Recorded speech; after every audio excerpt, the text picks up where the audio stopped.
we're looking at age accounting, we're saying more birthdays. And how do we do that? We have younger cells, because younger cells can do more things for longer periods of time.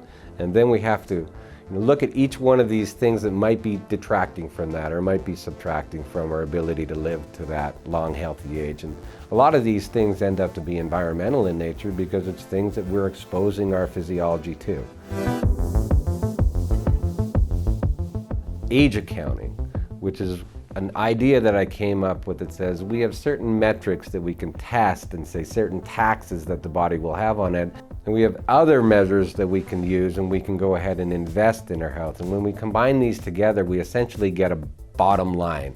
So if we take a car and we treat it really nice and we drive it well and we're doing regular oil changes, we all know that we can extend the life of that car. Physiology is no different, but we have to have some metrics, or we have to identify what might be detracting from that. Putting cells under more work, and some of these things end up being food sensitivities. Food is the best medicine, and sometimes food, or one man's meat is another man's poison. So we want to go ahead and individually look and see how much tax are each of these foods having. It doesn't matter whether they're organic or not.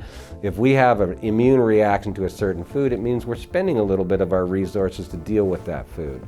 And again, the bottom line ends up being the person that spends the least amount of resources, or spends the best resources on the areas of longevity or repair, will always have a system that can extend past one that is constantly dealing with inflammatory factors. We obviously want to get the best possible results. So we're going to set our series of interventions, and the next time we do that test, we need to see desired result.